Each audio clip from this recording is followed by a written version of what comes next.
Welcome to the Drop In with Pindi podcast from Warriors TMA Academy, a podcast for everyone from business inspirational leaders, combat sports enthusiasts, martial artists, and fitness fans. Together, we can build our self-discipline, confidence, and positive mindsets through great leaders. Now, here's your host, coach and former pro fighter, Pindi Matahar.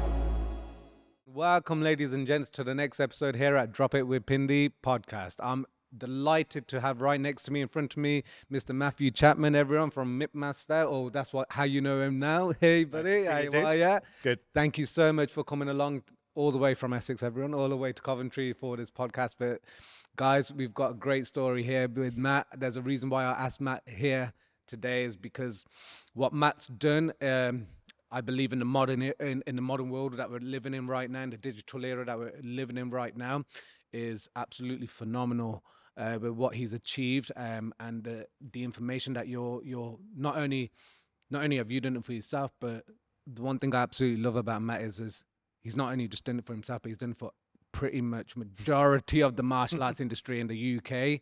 I don't know about abroad, but we can touch on that. But majority for the UK, especially with the hardships that a lot of martial arts industries have found in the last year, which has been very difficult facing the coronavirus pandemic, and obviously not having some sort of light at the end of the tunnel and not understanding where the future is going in terms of when the economy can be opened back up again.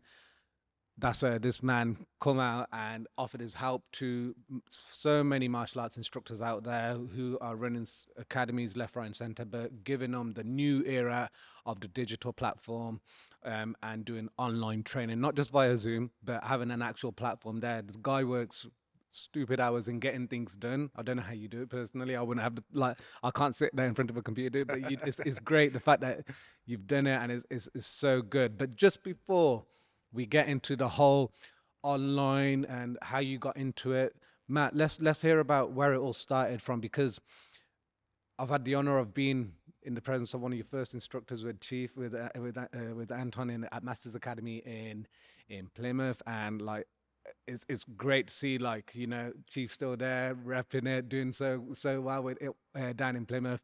But where did your journey start, and why was it that martial arts interested you, and how long you been going for it? Well, thanks for having me on. No problem, buddy. Enter the Dragon.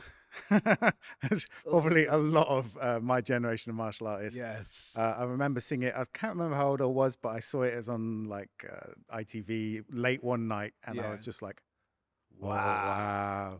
I've got to do that. It's just so cool. You know, that was the first experience of seeing martial arts, and who better than Bruce Lee to see? Of course. You know, so that really inspired me. But at the time, there's no JKD or Kung Fu schools in Plymouth. So there was not a lot to do at that time. And it was right during the boom of ninjutsu in the world, basically. So kind of late 80s, early 90s. So I started doing ninjutsu. Okay. Because I couldn't find anything else. Of course, ninjas are cool as well. Yeah, yeah, of course. And I think I started when I was about 10 or 11. Loved it. It's an amazing martial art to do when you're like 10 or 11, because you do so many cool things. You learn how to use bow and arrows. You learn how to use a blowpipe and shoot blowpipe darts. You sneak about. You learn how to ride on horses, roll off of horses, use swords, staffs, throwing stars. We did throwing stars. This is all when I'm like 12 years old. Wow. So that is insane. That sounds like that. Every 10-year-old dreams, every 12-year-old dreams, right? Yeah, it was amazing. It was so much fun. So I did that ninjutsu for about 10 years. Wow. Got my black belt in ninjutsu. Really enjoyed it, but there's a couple of issues I had with the system. All of the weapon side of it, all of the sort of sneaking and entering stuff is amazing. The climbing stuff I learned, the disguise and evasion stuff, it's a massive art, you know. Yeah. But the only issue I had with it was the sort of self-defense and striking system didn't seem particularly up to date. Right, okay. Because it's preserving a legacy of thousands of years of jiu-jitsu and ninjutsu combined for years. So I wanted to go and find a more practical sort of striking system, and that led me into kickboxing, Muay Thai, Jeet Kune Do, and all of those different martial arts. But ninjutsu was the original. It was the thing original that where got it me going. all, where it all Yeah. started. Yeah. Do you still know any of that stuff? Do I you still know that stuff. I still know Yeah. my forms. I still know my That's movements and my awesome. patterns. Do you and pass stuff. it down to any kids or anything? Or is it, I teach some of it because some of the stuff in ninjutsu is amazing. Some of their ability to adapt and improvise is different than any other martial art. They're very creative in what they do. Yeah. All of their rolling and break falling stuff is fantastic. So I still use elements of it. Yeah. Oh, that's awesome. But yeah, eventually, I really was looking for Jeet Kune Do because of the Bruce Lee. Because of the Bruce Lee, Yeah. you were in that era, Bruce Lee. Yeah, because Yeah. I had Dave Lee. We all Yeah. know Dave Lee. Very I had good. him. I had him down a few days ago for a podcast, and even he was saying that was the thing that triggered him off as well. Like, you know, watching Enter the Dragon on TV. Yep. He calls him Uncle Bruce, but yeah, watching yeah. Related, okay. Yeah, related with the same surname. But yeah, is that era, is that generation of he was saying like Enter the Dragon, and all of a sudden from that the Karate Kid era came out, and it was just a mixture of the two, and he just needed to get either JKD karate or something going. Yeah. But back then, this is where I refer to back then. It wasn't as easy as going on Google and searching at school. But it was nothing like that. Yellow Pages is the only form of finding things back then. So, how not stressful, but how did you go about finding the next school or and going from there on, really? There's a martial arts shop in Plymouth that was the Okay. only martial arts shop in Plymouth that had a few gis and a few bokken and a few bits of kit. And Yeah. I used to go over and hang out because, you know, you're a martial artist, Yeah, you go and of hang out in a course. martial arts shop. And the instructor there said, hey, there's this guy who teaches, you know, Muay Thai and JKD and things like that, kind of about 10 miles out of Plymouth. So I was like, cool. So I got the bus there because I wasn't driving at that point. Yeah. Because I was only about 16, 17, maybe 18. Got the bus there, knocked on this guy's door, knock, knock, knock. Can you teach me how to be like Bruce Lee? Yeah. Oh, mate. And he That's said, all- yes. oh, And then Anton St. James was that instructor, and he has been Wow. my instructor for the last, 20, 25 years. wow, that's amazing. That's Yeah, awesome. it's That's just cool. a lucky sort of thing, that this Yeah. guy had found out about him. But Anton's a great instructor. He's trained numerous martial arts. He was right in the beginning of Thai boxing in the UK, Master Toddy. Mhm. He was doing karate before that, Wow. Korean karate and various variations of that. He got into Filipino martial arts super early. Yeah. Went to the Philippines. He's a grandmaster in Dulce Paris at the moment. Yeah. Wow. So he's been doing this a long time. I have the privilege of working with Anton quite a bit because we do he does the charity boxing for us there down in Plymouth, and I see him taking some of the, not all, but majority of the classes there, and the way he does it still, like I won't reveal his age, but like for his age, like he moves. He can move, can he? Yeah. Still moves, and it's like wow, it's great to see. And Eric Paulson, he put a video up from about a year or two years ago before the lockdown of when Anton visited the CSW Center in California, and he's there teaching some of Eric's fighters, and it's great. It's great to see, like it's passing the it's still passing going the on. torch, isn't it? Yeah, it's great. To He's see. still teaching, and Still active. Still active, still teaching, still training. Got so much respect for him. Absolutely, it's great to hear. And then, so where did that lead? Because you started competing as well. Am I right in saying you got to Anton? You started training, and then where did the competition side of things come from? I didn't start competing when I was training with Anton so much because the only possible style of competition you could do at that time in Plymouth was Muay Thai. Wow. And I wasn't going to do Muay Thai. Yeah. No, I know Why you- is that? Why is that? Why is that? It's too hard. Okay.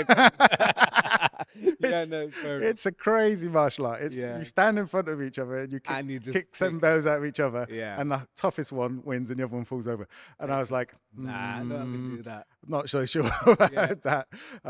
So I wanted to compete because I wanted to test my skills. I wanted to see how good I was. I'd been training 15 years in various martial arts at that point, so I wanted to test myself. But Muay Thai was like, oh, that's brutal, And you've how many fights have you had in Muay Thai?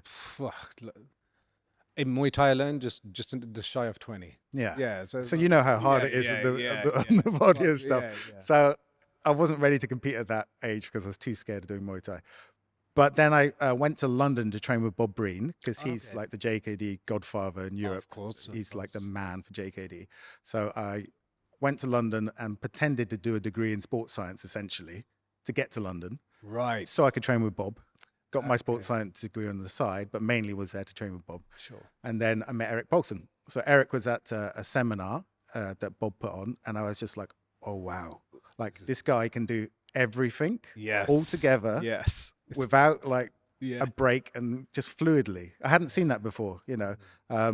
I'd seen great strikers and I'd seen great grapplers, but I hadn't seen anyone who could combine, just put them together so well, and there was no gaps, and it was just, and I attended the seminar, mind blown, fell in love with what Eric was teaching. So then went out to LA to train with Eric several times, which was great. Yeah. And that got me interested in MMA. And then MMA started to come around, and I was like, oh, this is more my kind of competitive sport, because you have options.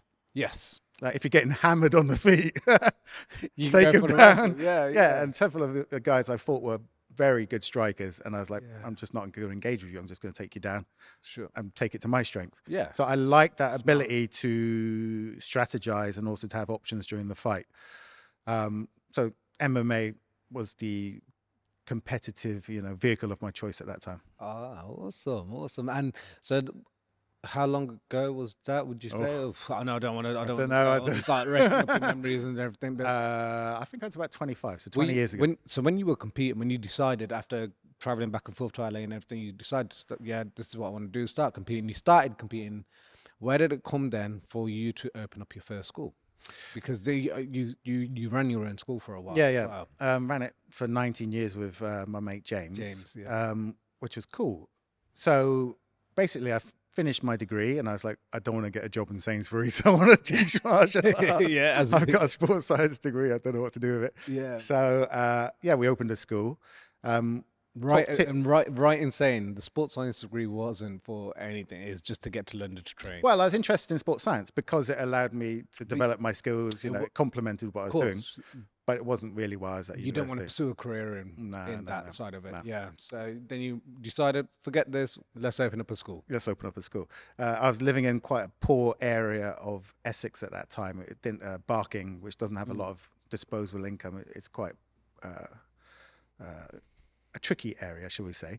So I was like, this might be a bit difficult to open a school and make it work here. Yeah. Because maybe people aren't interested in fitness and health and martial arts. So we got in our car and we drove around Essex trying to find a location. We came over this hill into a place called Chigwell, which is like where it's all $1 million houses, it's like millionaires. And we were like, ding. This is where we need to set up. Yeah, so we set up our school in Chigwell, Loughton area. Wow. And that's where it's been for the last sort of 20 years. That's amazing. And that was a good call. So if you are thinking of ever setting up a martial arts school, if anyone's listening, location.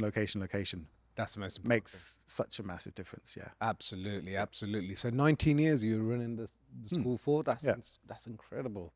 Didn't realize it was that long. Yeah, neither did I. I never realized. I knew you ran the school. I didn't realize it was that long. Yeah, that long. That's the only thing I've ever done, other than straight from school into martial arts training, into university, and then just running a school. So this is now the beauty of where it steps into, because there's a lot, obviously, there's a lot of highs and lows that you went into running the school, but you decided to make what, in my opinion, is a quite a tough decision, and decided to start an online platform whilst you're running your school. But you decided to not give, but you decided to stop running the school to then purely pursue your online project, which you were doing at the time. So where did it, from running the school for, like you just said, 19 years, where did the thought process come? Let's start online course. Because I know it's not as easy as that. I know there would have been a lot of planning and preparation that went into it. Clearly there is. You can see it from the footage. But in terms of just having that initial thought, where did it come from, and why? If you don't, why? Yeah, because I'm always looking to develop as a martial artist. Yeah. And if I can't easily, travel and access high quality tuition, I would look online. So I'd jump on YouTube and I'd search pad drills or MMA training or, things like that. And I found some great coaches like David Breed, who's an amazing kickboxing coach. His YouTube channel was like a godsend. It's like I was getting little details and techniques and tips. And I thought, this is cool. I'm learning it online. And then the thought occurred to me after, like, at this point, 20 odd years of martial arts training, 25 years of martial arts training. I wonder if anyone else would be interested in what I'm doing. Like, you know, I've trained a lot. I've done a bit of this and that. I've trained lots of different styles, got to instructor levels in lots of different styles. Of course. I wonder if I put some stuff out people would be interested in. So I filmed a little bit of stuff, put it out, and no one was interested in it. Great start. Great start. And I was like, Okay. But I had a passion for like sharing my knowledge. I wanted to help people. I wanted to share my take on martial arts, what I'd learned from all my awesome instructors, and combined and made my own. So kind of persevered, put out more content, and still no one was engaging with it. And when you're saying you're putting out more content, was that on just Facebook, social media YouTube. platforms, or did you have a website?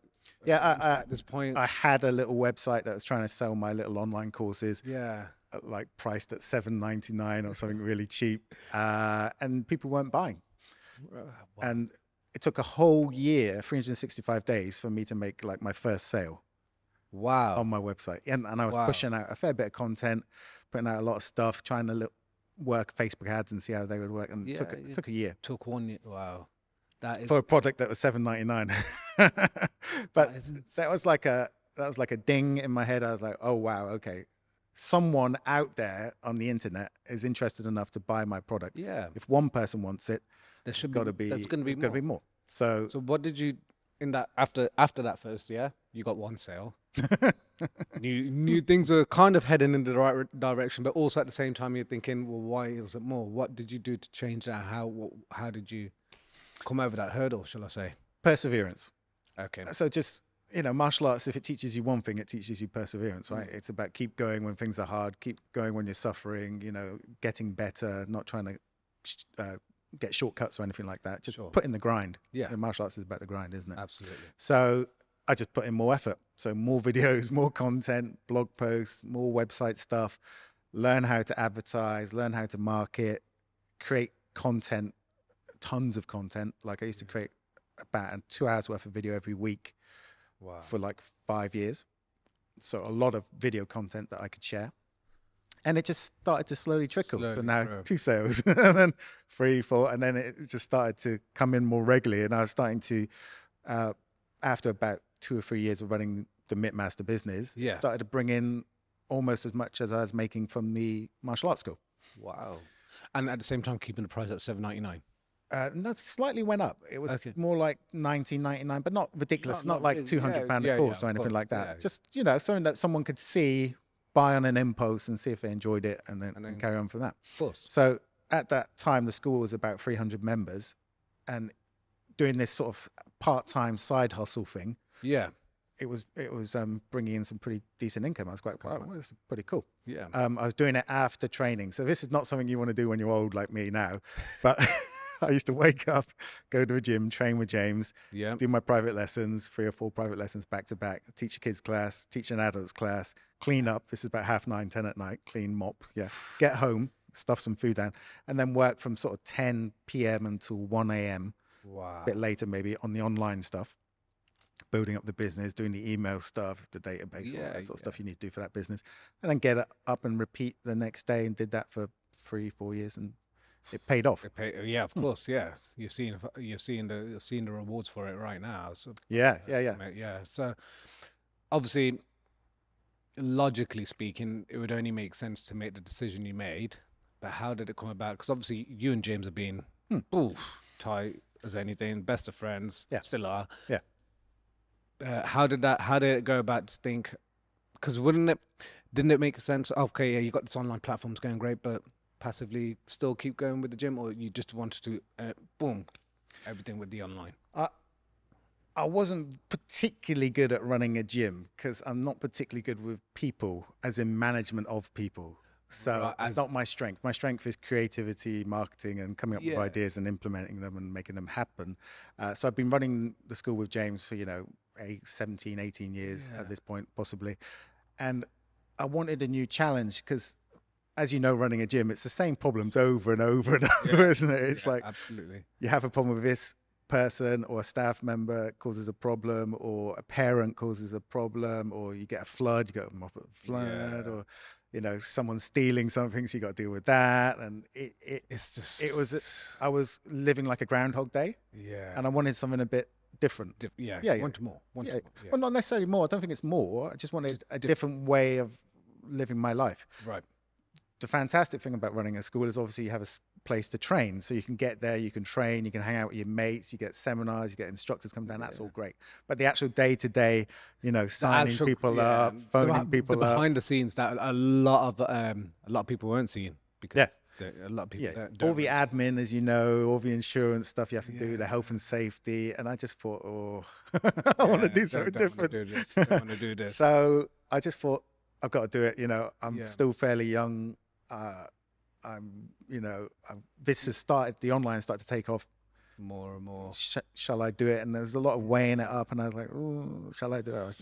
And then I just thought one day I woke up and I was like, right, I've got to do it now. I'm never going to do it. Yes. It wasn't the smartest thing to do, really, when you think about it, because I had a very successful martial arts school. I could have just taken a bit of a back seat in that, kept that as a income source to support the online. But I'm kind of the type of person, if I'm going to do it, I'm going to jump in both feet. You're going to go all in. Jump in and which is not a good idea. But it's not smart.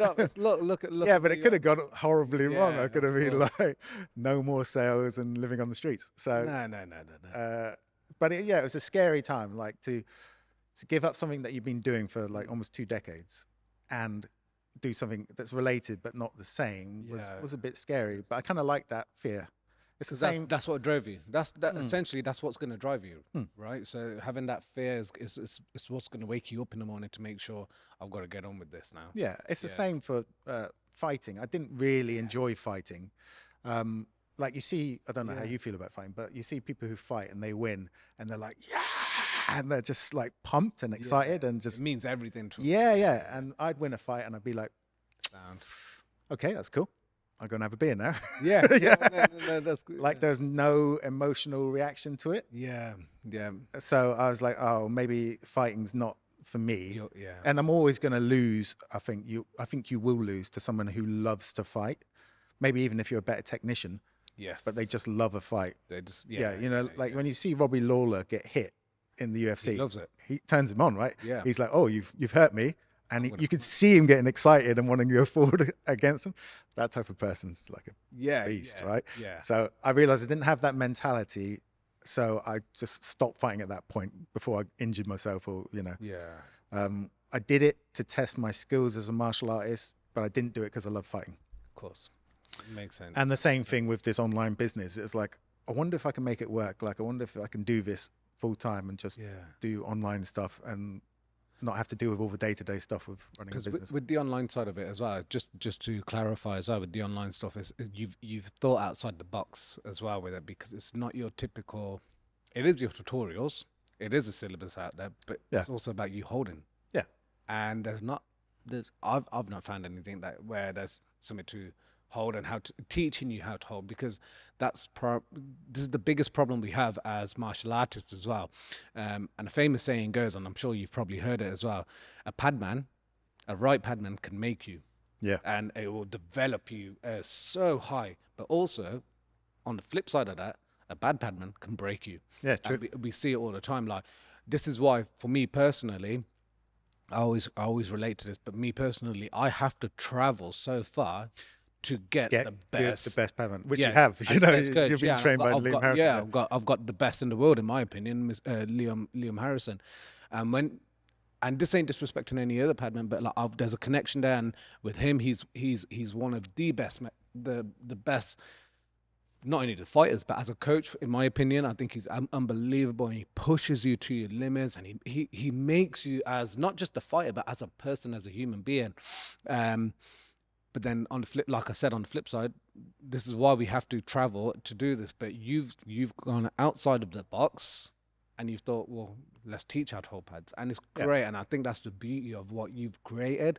And I think, well, not think, but that's why it's so successful, because it's thinking outside the box, and you're now teaching the outside world, the people that are there that want to improve on their martial arts, maybe even from an instructional point of view, how to hold correctly. But why did you come up with that? I can understand why, but let the audience know why you come up with that theory. let's teach someone how to hold pads? I wish it was some really clever, Okay. like, Yeah. I tapped into the market and worked Yeah. out exactly what was needed and created the perfect product, but it wasn't that. No research was... No. Okay. I did it because it's what I was passionate about. So, like, I've trained Filipino martial arts for a long time. I've trained grappling for a long time, competed in MMA, trained kickboxing and boxing for a long time. But the thing I love more than anything else is hitting pads and holding pads. So it's just a passion thing. Like, you know, Anton St. James, my instructor, he loves Filipino martial arts and stick work more than he loves hitting pads. Absolutely, So it wasn't a clever decision on my part. I wasn't like, I wonder what the gap in the market is because no one's doing this. It was just what I was passionate about. And I think that's kind of important because if you're passionate about something, when you teach it face to face or on camera, it comes across. Absolutely. And people can pick up on that passion, and passion's infectious. Yes. So people kind of go, oh yeah, he's really into this. And that's, you know, how you build a customer base and, you know, build fans. So yeah, there wasn't a great plan. No, but for having no plan, that is a great, in my opinion. When I first saw it come up, I was like, Mitt Master, okay, Mitt. I was like, what do you mean? And then when I remember watching it, I was like, whoa, okay, now you're showing. It's great. Do you get what I mean? And for me, I was like, I've never seen that before. There's even right now on YouTube, like if you type in how to hold pads, like I know, you know, there's a bit, but not to the extent of if it's how to throw a jab. Does that make sense? It's the complete opposite, but it's great. But so move it on. You decided to go full time online. Yes, took Scary. took a scary decision to go full time, go on the online platform. You then obviously like, I'll go create a lot more content now. So did you already have your syllabuses in place by this point or not? Or was it just where did the syllabuses come into place? Good question. Because people wanted them. So if you are going to create online products and courses, it's important to ask your audience what they want, not just to randomly come up with stuff off the top of your head, because it may not be what people want. That's a big thing. So I was creating content, and then I just sent out an email to my lists and did a Facebook post, and I said, would anyone be interested in a kickboxing syllabus? And it was like, yes. And people were, yeah, I'd love that. That'd be great. And I was like, oh, really? Because I thought everyone had a kickboxing syllabus. Like, if you're teaching kickboxing, I thought you'd have a syllabus. Yeah. Apparently they don't.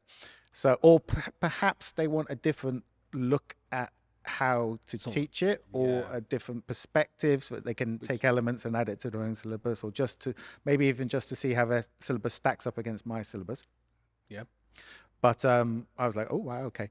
So then another thing I did, which I recommend people do if they're creating online content, is to get people to pay in advance and then create the content. What everyone makes the mistake of doing is they create content first. So they spend like 3-6 months building this amazing course about whatever they want to teach, and then they try and sell it. And what happens is inevitably people go, yeah, I don't really want that. So they don't pay for it. What I did especially with the syllabuses, is I said, right, I'm going to build it for you. You can buy it now with a 50% discount, but I haven't built it yet. It's not going to be ready for 2 months. Okay. So you're dead honest with everyone. Yeah. I just told them, like, it's not going to be ready for 2 months. I've got to film it and edit it and put it together. But if you want it, pay now. Yeah. That was the best decision ever. Commitment there. Commitment. Yeah. Because a lot of people say things like, oh yeah, I'd love you to build that for me. That would be great. Or as a martial arts instructor, as you know, if a student comes to you and they say, you know what we need a ground and pound class. And you go, oh yeah, cool, that's a good idea. So then you open a ground and pound class, that student turns up, and then after 2 months stops turning up. And then you're like, now I've got this class with no one in it, right? Had it so many times in my school with like ideas for classes that people wanted. We need a yoga class. We need this. We need that. So what I applied that principle to the online and said, no, you're going to pay first, and then I'm going to build it specifically for you. And so many people paid that I was like, oh, wow, okay, I've got to make this syllabus like amazing now, because it was going to be great anyway, or what I consider great, but I put extra effort into it to make it extra, added extra content, added extra stuff. So it was extra special. And then that led on to other syllabuses. Just a ripple effect, and then and now how many syllabuses do you have now? That you 9. 9 syllabuses online now, and is there more to come with? There's there's more to come. More. And the beauty is, and so obviously you've gone boom, boom, boom, boom, boom, steps. You've always gone from strength to strength with everything you've been producing, but we then hit a difficult period in the UK and the world, shall I say. Not so much for the online side of things, but in general in the world, where there was a lot of uncertainty. We didn't really understand what was going on in the world. But this is the one thing I love about yourself and about what you did for everyone. And in being a martial arts school owner, we were in the same boat. We had no idea what, like we are shit, but we had no indication at the time when we could open. We were applying, we were trying to keep our members active and obviously satisfied as well, so try to apply it on Zoom. Brought as much passion in on the Zoom classes, which has been great. It's been fun. It's been an experience from our point of view. But you went that step ahead, you went that step further, and then you reached out to all the martial arts owners out there, and I think that was really important. And I'm going to touch on something that's really special with that, is because you reached out, and I think a lot of people out there were suffering with anxiety, mental health, and just that not uncertainty of what's going on. But you reached out not only to help them through that, but to also help them with their businesses, and you didn't want anything in return. And I think that's beautiful. But I understand why, but how did that all come about as well, like in terms of like creating? Because there was times I was watching on your feed and on your social medias that you're spending hours and hours and hours of your own time creating all these platforms for all these other schools, and it's great. Like, obviously, you know, you're willing to help, but like, why and how did that come about? What was, bearing in mind you're super busy with doing all your own syllabuses online and everything else. So explain your thought process through that. Well, I think if you have skills that could help other people and you don't help other people, why would you do that? It doesn't make any sense to me. I just love martial arts instructors. They're like my favorite people in the world. I could just hang out with martial arts instructors and chat and talk crap with martial arts instructors forever. Forever. It's great. And I just wanted to help people because they didn't have the technological skills. Yes, so that's and I've been banging on about online for years up to this pandemic point. Yes, and people are going like, yeah, Matt, yeah, we'll get around it, or yeah, you can't teach online, and all of this sort of stuff. And I was getting a lot of flack from people. And then like pandemic, school shut, everyone's like, oh shit, what do we do? Yeah. So I was like, well, I know what they can do. I can help them build what they need, you know, and give them the advice. So it just, you know, made sense that I would help them. Yeah, because we do a great. I think martial arts instructors provide a great service in their local communities. They help people. They're passionate. They care. They look after people. They build their self-confidence. They get them fit. They get them healthy. It's a magnet for other healthy activities in their life. Yeah, it's really powerful what we do. We see thousands of people coming through the doors, you know, of course, and you still see people on the streets, and, you know, they've quit 10 years ago and they said, oh, you know, that chat we had about, you know, self-esteem really helped me, or, you know, losing all that weight, build my confidence up, or I managed to defend myself against someone once and that saved my skin. Yeah. Powerful stuff, right? Absolutely, 100%. So I just wanted to help these people and give back to them a little bit, and just get out there. Linked with that now, so obviously, and this ain't disrespecting instructors out there, because I'm one myself, but there's a lot of instructors that are stuck in their ways.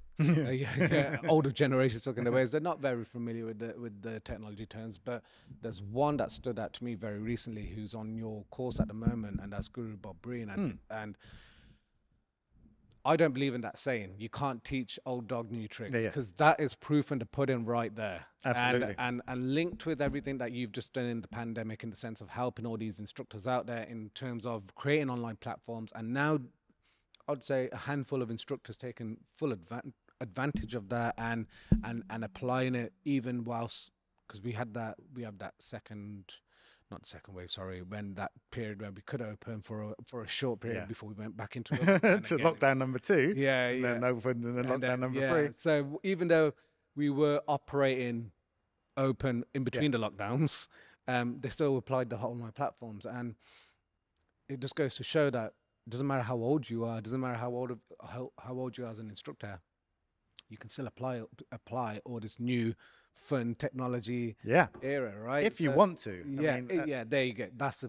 If you want to. I mean, a lot of instructors just want to go back to the good old days of, you know, a few flyers and an ad in the yellow pages. Yeah. And you got people in a demo, and that would be all you need. Yeah. And that's fine. You can do that. But if you want more in a modern era, then you need to get into the modern technology. And Bob's amazing. Like, he's 71. And he's doing Facebook ads, and he's editing videos, and he's creating content, he's building platforms. I'm like, there's no excuse. He's 71, you know, he wasn't brought up with all this stuff, but he's willing to learn. He sends me a message, Matt, I need a bit of help with this. I get on Zoom with him.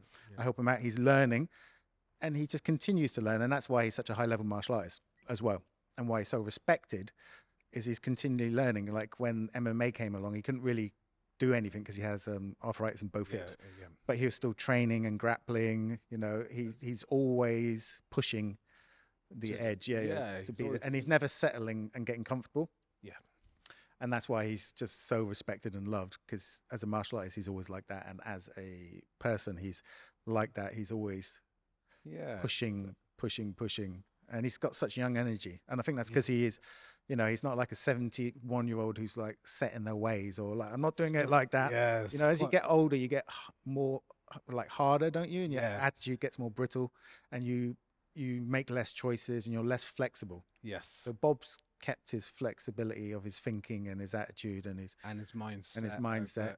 And he's it comes back to, I don't want to keep saying, but it comes back to like that JKD philosophy, doesn't it? Yeah, it should do, shouldn't it? It comes back to that philosophy of okay, this may work, but if it doesn't, let's evolve with the times and open it up. Yeah. And with that's Guru Bob Breen. He's there. He's doing wonders. And what about all the other instructors that you helped? Not all of them, but like with some of them, how have they found the fact that you've been teaching them these online platforms?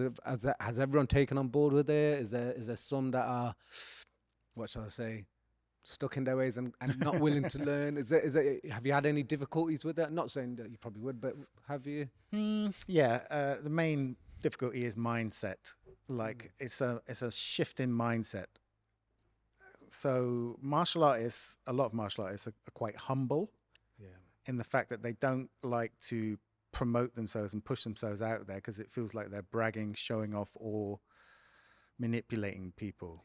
And that's a bit of a problem. And the reason why I was told that martial artists are like this is because in the traditional places where martial arts came from, China, Tibet, India, places like that, the monks were the ones who developed martial arts, as a self-defense system, a fitness system, a health system. And therefore monks don't show off and they don't brag and they don't do selfies and Instagram posts and all of that. True, so there's an element of maybe that's been passed down generationally, where you don't self-promote. So if you tell your students not to self-promote, they tell their students not to self-promote, and it goes down and down. And so the only problem with that is it's hard to build a business or a lifestyle business or run even an online business if you don't promote yourself. So the biggest thing is people don't, or not comfortable putting themselves out there, sharing their passion. And I think that's a bit of a mistake, because if you're a world-class martial artist and you've been training 30, 40 years and dedicated your life to it, and thousands of pounds in your body and marriages and all sorts, why would you not want to share what you've learned in those 30, 40 years with as many people as possible in order to enhance their lives? It doesn't make sense to me. You could help thousands or tens of thousands or hundreds of thousands of people through what you've done, kind of like what Bruce Lee did. His films were cool, they're inspirational, but his books and his training stuff are like, I still go through the Tao Jeet Kune Do and go, oh wow, I've forgotten this. And this book's 40 years old. So he was promoting himself. He was always promoting himself, wasn't he? He was always pushing himself out there and setting goals for himself and doing the things he needed to do to make himself successful. And his ripple effect means that now, even though he's been dead a long time, he's still inspiring generations of people. So why would you not want to do that yourself? I mean, not to the Bruce Lee level, but why would you not want to share your message with more people, share your passion with more people, help more people? So the main thing I struggle with is trying to get like martial arts instructors to get their mindset about. But you find that a lot of linked with that, a lot of instructors as well that I find, and a lot of school owners is. Some are great, but some are still quite fearful of social media platforms as well. And I think the fear element comes into it as well. Because Fearful of what? I'd say they're quite fearful of the fact that, like you've just touched upon there, saying the fact that they're fearful of promoting themselves because they don't want to come across as if they're bragging as such, or they're trying to be as humble. But I also find that you nowadays, and you see it in football, you see it with the whole. The Black Lives Matter the Black Lives Matter platform there, the whole racial abuse that a lot of footballers are getting through social media. So there's so much of trolls and shall I say, so I find a lot of instructors, like I've got friends of mine who are absolutely amazing at what they do, just like we've just touched upon. They're absolutely world class at what they do, but they won't ever promote them. And I'm just like, come on, man! Like, I'm ringing on them because I'm like, just do it. It took me a while to start doing live videos and self videos of myself, because I was like, oh, it's a bit weird, wonder what such and such is going to think. But because it is about, unfortunately, we're in a society. Unfortunately, you have to kind of get beyond that, right? And almost ignore, but it's sometimes hard to ignore. So what would you advise the people out there that are quite fearful of getting commented on or trolled on or all this? Because it's not just martial artists, everyone's going through this right now, right? I think if you're sensitive to it, you've got two choices: not doing it, which is always an option, or kind of realizing that you want to focus on the people you provide value to, not the 1 or 2 out of 1,000 that will say something mean to you. I've had some cracking negative comments in my time, so they're not appropriate. Yeah, no. But to me, it's like, this person lives on the other side of the world. They've seen one video of mine. They don't know my background, my history, what I've done. Why would I take their opinion so personally? Too hot. Yeah. They're just having a little vent and a bit of a... They're probably sat in their basement eating a Snickers or something. Exactly. I mean, why? The only people I listen to are my equals in martial arts. Yes. You know, someone like yourself who's been doing it a long time, or my seniors like Bob and Anton. And funnily enough, we don't negatively criticize each other. Nah. We haven't got time. We're building and succeeding. We're helping each other. Yeah. So why would you care what someone on the other side of the world is eating Snickers in their basement? Say, your technique sucks. Like, okay, cheers, mate. And sometimes, someone said a comment and they've actually got a good point, in which case I go, fair point. Yeah. But if they're just randomly saying rubbish, you've got to get over it, because you can help tens of thousands, if not with the internet, hundreds of thousands, if not millions of people with the content that you produce, and then 1 or 2 are going to say something negative. Why would you focus on the negative and not all that positive that could come of it, for yourself and for other people? Why would you just let those 1 or 2 people spoil it? But I have to say, many martial arts instructors are very sensitive flowers, and they do get really emotional when someone says something like. They take it to heart. They do. I don't know why though. They do take it to heart, and you know what is a habit of. I'll be honest. I'll put my hands up. I was like that years and years and years ago, and I remember someone would write something. Wouldn't be about a tutorial video or anything, but it'd be about something to do. Like, I'd be doing some filming, and they'll put it on comment. I'd be like, how dare you? Then it didn't dawn on me. Yeah, it didn't dawn on me. Oh, these are just keyboard warriors, and they're just they're just sat at their mum and dad's house, and do you get what I mean? You just gotta like, just switch off from it and just turn just ignore it, and it's pretty much that's all you can do, right? But as a percentage, though, I'd say like of every 100 positive comments I get 1 negative. So why would I focus on the 1 negative? It's a mindset thing. You've got to get your mindset right, that you're comfortable promoting yourself, not because it promotes you necessarily, but because it benefits other people. Yeah. And you understand the benefits that can come through training and helping people in martial arts, and you've just got to get over that fear of trolls. And Yeah, I love it. I actually love trolls. They just, Yeah. they make me really Maybe happy. yeah. It's like it's a bit boring if you just get compliments all the time and people think, "Oh, this stuff's great. I loved it." You need someone to call you an idiot. It's funny you should say that because I was on Instagram the other day and I was looking at someone's social media. It's actually Liam's, and Liam and one of his followers says, "We love the content, Liam, that you produce. We love the fact that the videos you put on, but it's more entertaining when the people are commenting and trolling on it. Yeah. We get a kick out of it because of the laughs that you're getting. Because some of these people that come out with the most ridiculous. I know they'll tell a world champion Thai boxer, you're not turning your hip enough on the kick, and you're like, oh Christ, it's mad, isn't it? Are you a world champion? Yeah. No. Leon put a video up of, we were just doing a kicking drill and he swept me, which is that's what he's known for. That's what he's known for. And then there's all these trolls saying, "How can you sweep a beginner? This or like not even know." But and like, "Oh, you shouldn't be sparring." Yeah, you shouldn't be sparring that hard. It's it's just unbelievable some of the stuff that these trolls come out with, and you just gotta just ignore them. That's it. I'm sure Liam doesn't strike me as a sensitive type. No. Trust me, Liam is he's probably loving it. But laughing his head off from it. It's unbelievable. But I do agree with you. There are a lot of sensitive coaches, instructors out there that do take a heart. So a piece of advice, just don't read them. Ignore them. Either just ban and delete people straight away. Yep. Or just don't take it to heart. It doesn't really matter. Yeah, it's not going to affect you day to day. No, it shouldn't do. Absolutely. And also, like, there must be an issue with your self-esteem on some level. If someone's comment from the other side of the world who's seen one video cuts you so deeply that you're actually angry. Like, if you get that angry about what someone said, like, that's why. I don't know. I can't figure that out because I've never had that problem. And people have said some shocking stuff to me over the years. But I'm like, but all these other people really love what I'm doing. So just focus on benefit on it. And yeah, absolutely. No, it's great to see. It's great to hear as well. In terms of obviously, because something recently I saw it on your, I think it was your Instagram or your Facebook that you put up on there, and it's about that story of the person, the engineer that come to fix this shit. And it's such a valid point because.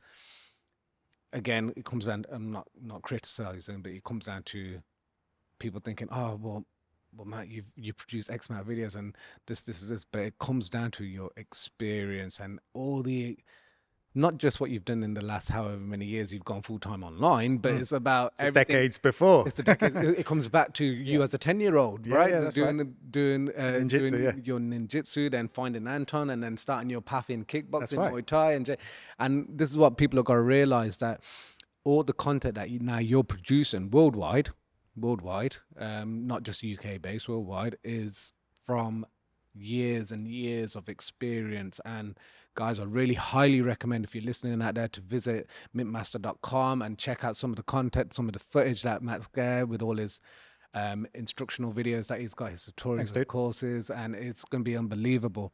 But in terms of, you've started, that's your online platform, but I've just seen very recently as well, you've just started a new platform in helping martial arts instructors out there and school owners out there in your new marketing. So can you touch upon that as well and let the audience know about what that involves? And I mean, to be honest, many, if not most, martial arts instructors are awful at marketing. I'm not going to sugarcoat it. And why should they be good at marketing? They don't need to be. They want to kick, punch, and stab each other. So that's what they like doing. But if you want to make it a lifestyle where it's your full-time income, or if you want to run a business so you can help lots of people, or if you want to run a charity so you can do lots of charitable work, you need to have marketing skills, because it's basically, the journey from taking a stranger and turning them into a customer, and then turning a customer into a raving fan is the journey of marketing. Sure. You need those skills, because you can't build a successful business without marketing skills. Now, the best marketing skill you could possibly ever have is teaching fantastic classes, because the word of mouth gets out and referrals and all of that. But you can accelerate that with some marketing ability. Yes. And I was just looking at what martial artists were doing. They were just making so many basic mistakes with their marketing, not positioning themselves right, not charging a fair price for their services, not promoting themselves because they're humble, Yes. Humble. Quotation humble. Yeah. We're humble. I was like, I want to help these people, and I want to do it in a way that's very low price, so that as many people can access it as possible. Because it's not the people with 500 students and a full-time school that really need help with marketing. They've nailed it. Yes. It's the people with 5 or 10 students that might need a bit of a hand. Yeah. And a lot of the training that is currently available out there was like very expensive. You know, talking a couple of £100 a month, which they can't afford. Yeah.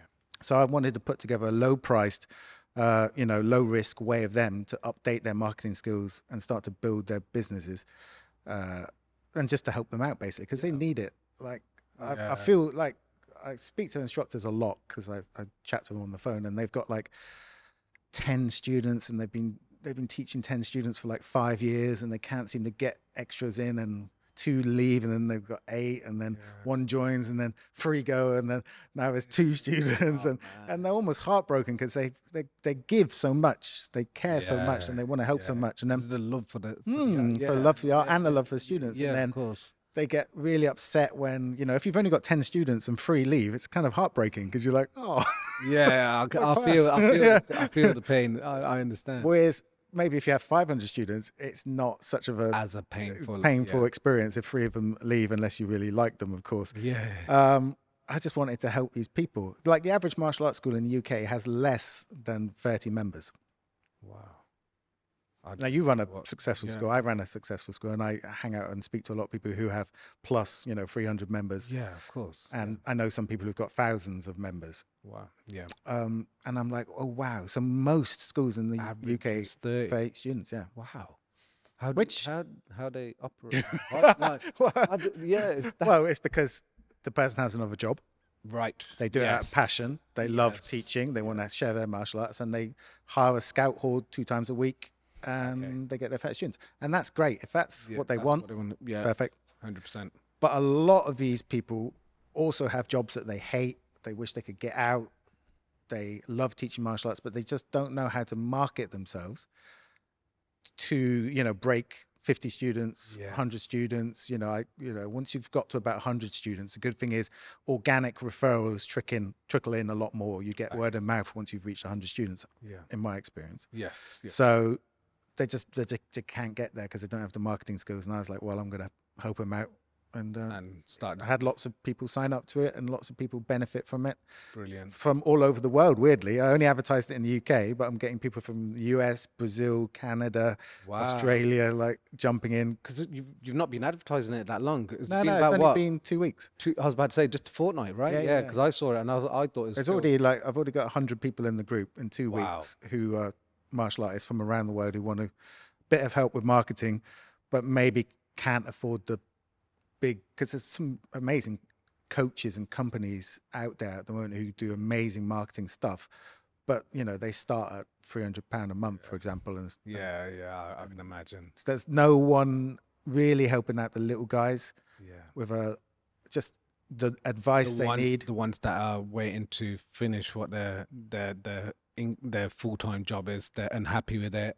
They need that step in the right direction to basically fulfill their dream and own a full-time martial arts school. Yeah, because I believe it's not that difficult to get 100 students if you understand how to market yourself, how to position yourself, how to promote your product, not be so humble. Yes, that's the Put yourself out there. Unfortunately, that's the era we're living in right now. You can't afford to be humble in a polite way. When I say that, I'm on about not self-promoting yourself, because at the end of the day, you hit the nail on the head of a little while ago, where you're saying the product is yourself. They're coming for you as an individual, right? So you have to, and if you're passionate about what you do, like I love coaching, love it. It's my favorite thing in the world. So I try, and my job here when I'm coaching, and I've got the mat full of students, or whether it's on Zoom or wherever it is, I want to make sure for that 1 hour that class is, I want to make sure that the people have left learning at least one new thing. they're sweating. Yeah, they've had a workout Yeah. and they're happy. Yeah, that's it. Positive as they're leaving. And if I've done that, it makes my day. It makes my absolute day. And so you've got to be passionate about what you do. But you hit the nail on the head there, saying that they're coming for you as an individual. So yeah, I mean, originally they might come for the style. So they might think, oh, I've seen some of that jiu-jitsu stuff. It looks cool. I want to do that. Or they might think kickboxing is good for getting fit. Of course. But as soon as they've had one or two, or even one lesson with you, it's about you and how you present, and your passion and your subject knowledge and your desire to help people is what keeps people coming back and for decades, you know. So you're right. That's the most important thing, teaching great classes. But so many martial arts instructors struggle because they are unable to update their marketing skills to the modern age, you know. Era. Yeah. Decent website, you know, lead generation, funnels, social media, paid ads, all of these things that have only come around in the last sort of 10, 15 years. Right. They're not willing to do that, or they're not capable of doing that, or they maybe just don't believe that they can do it. It's almost like a mental block. I can't do this. I can't do social media ads. I can't create a website. And nowadays, there's many shortcuts and many ways you can do these things. It doesn't require you to be a genius at all of this stuff. You can outsource some of it. You know, there's ways of doing it, but they just need help, really. Absolutely. They just need a little bit of guidance. Direction. Yeah, that's exactly it. And Matt, with your experience, do you find marketing constantly evolving? And what I mean by that is I read very recently in the last couple of days on a martial arts instructor's Facebook saying, right, I've had to bite the bullet now. I've had to download TikTok. I've had to download Instagram because crazy. I've just done. I don't understand it. But I'm not old, by the way. Yeah, but I just don't get it. But they're saying like the next generation are possibly getting new students, and I'm not saying kids or anything, but as the next generation, the teens, the people they're not much on Facebook as much as say me and you are. No. So the next generation of advertising has to come through Instagram stories and TikTok and stuff. But do you find that's always, I know you're always up for challenges, but do you always find, okay, you finally like not hit the nail on the head and you finally got a product here that you can pass on to many million instructors out there, but now, okay, we have to advertise via TikTok, we have to go through. How do you come across all of that? Like, how do you find it always evolving? Because that's pretty much the generation we're at now. Yeah. You got to focus on where your customers are. So even for a physical martial arts school or an online business, where do your customers congregate? Once you know that, you just focus on that platform. Now, TikTok's up and coming, but it's mainly full of like teens, tweens, 20s, early 30s, not old fellas like us. So you don't need to market there necessarily now because your customer base isn't there. Your customer base is still probably on Facebook. You know, that's your 20s, 30s, 40s, 50s on Facebook. And that's where most martial arts customers are, you know, people age, parents of kids who are going to be coming. Still old.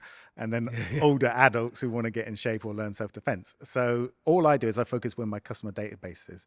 As long as my customer database is on Facebook and Instagram, I focus on those two, YouTube as well.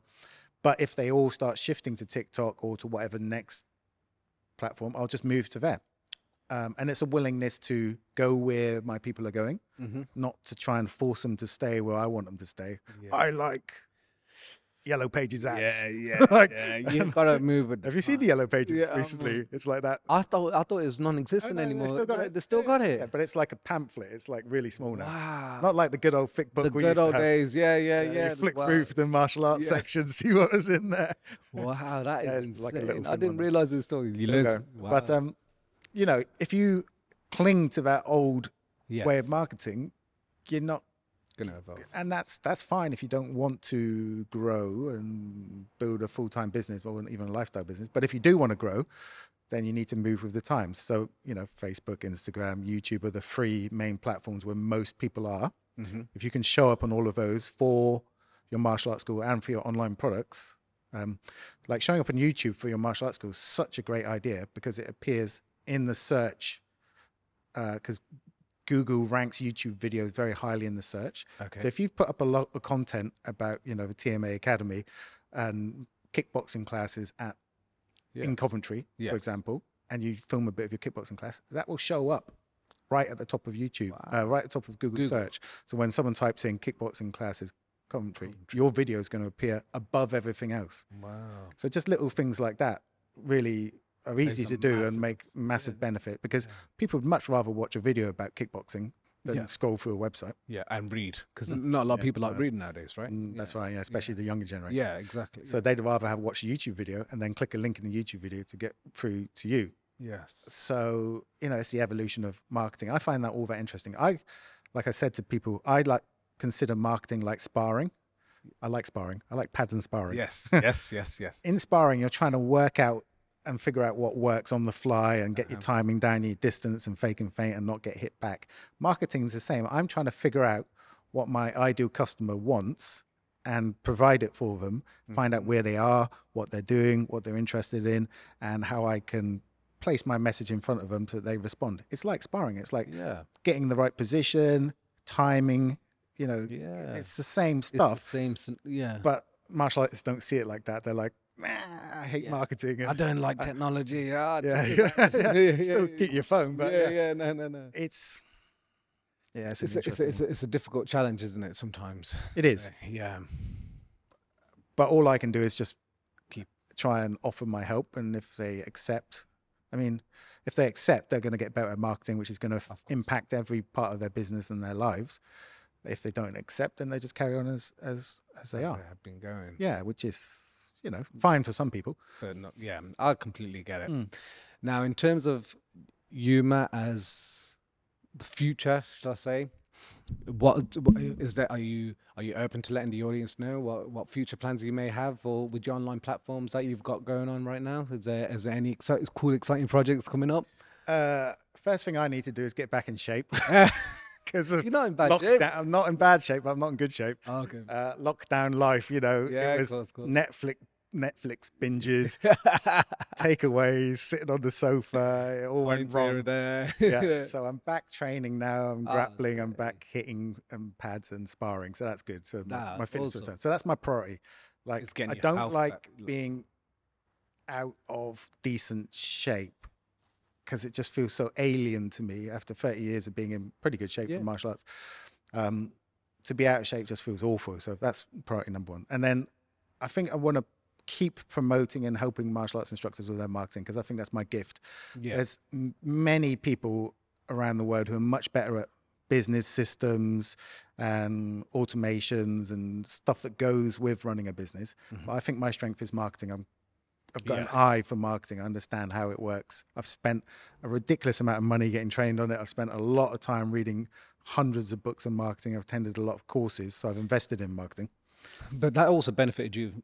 I don't want to take your track here, but that shows I've known you a very long time before your online platforms. But you were doing that with your school. And that's why your school was so successful with James as well, because of your ideas you had regarding marketing and everything. So it goes to show. So yeah, I mean, yes, like I said, marketing is like martial arts. I don't know why they don't understand this. It's like, for me, when I'm sparring, I love to kick people in the face, which sounds weird, but you'll understand. Yes. It's very difficult to take your foot from the floor and put it on someone's head with control, you know, and not hurt them. You're sparring with them, and then put them back on the floor without them countering you. It's like a tricky puzzle, isn't it? Especially if it's experience.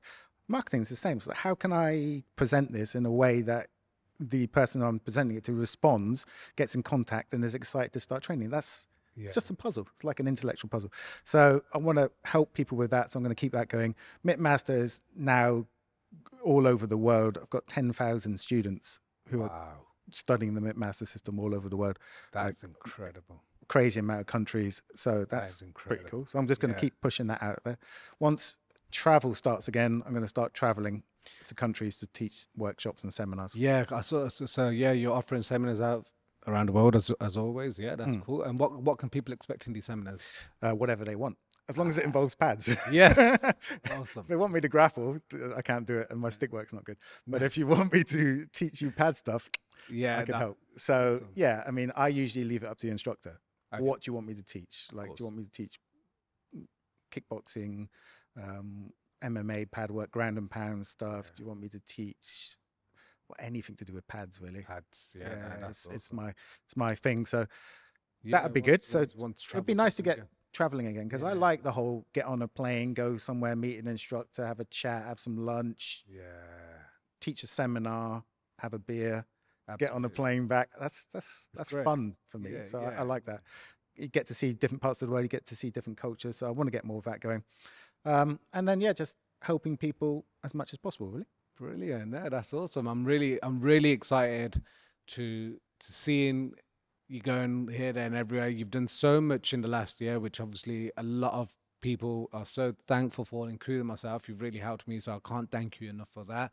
And one thing for sure is that we here at Warriors TMA Academy are really excited to get you down here to do a seminar for us as well. So dude. We'll definitely be having you down for a seminar. If there's someone out there, Matt, that's your talk with us has been absolutely great. But if there's someone out there that's struggling at home with the year that everyone has had, suffering through mental health and just dead anxious, and they haven't got that drive, what advice would you give them right now? I know you super inspired everyone, but like, what would you give this certain individual who's listening, who may be listening, and what advice would you give them?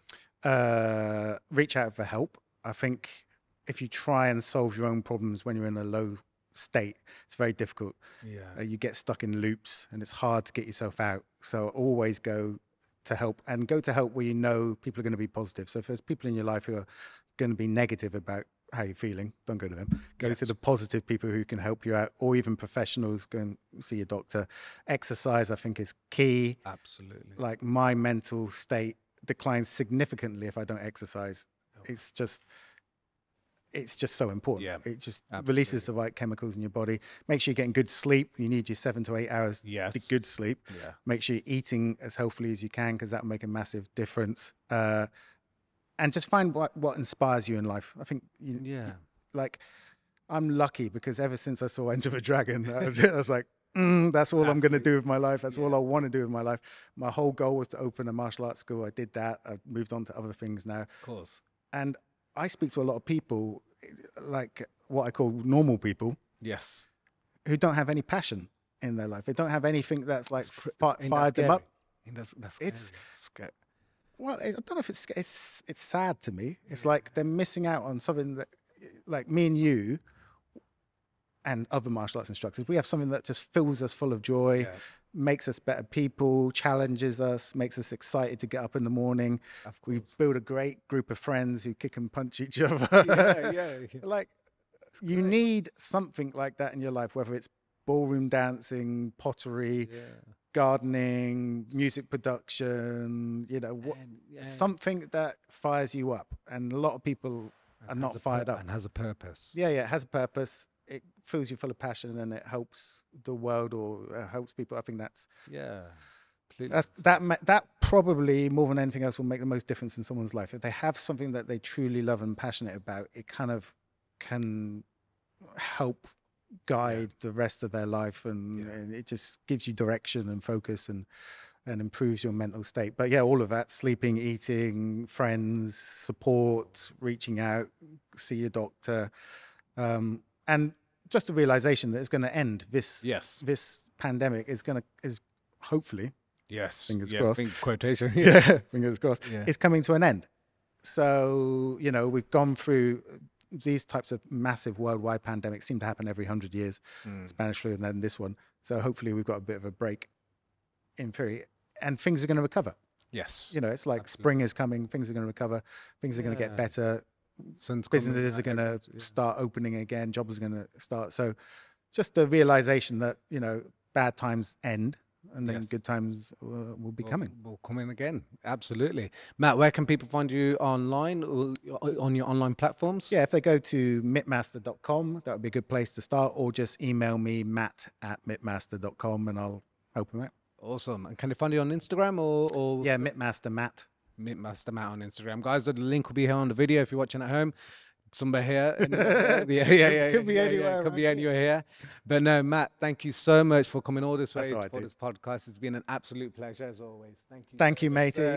Until the next time, we'll be having Matt here at Warriors TMA Academy to deliver a Mittmasters seminar for us as well. So I'm looking forward to that. We'll have dates released for that, and I'm looking forward to getting when he is here for the seminar for another podcast on an update and everything. Wicked. So thanks, great mate. stuff again. Thank Cheers. you so much. Boom.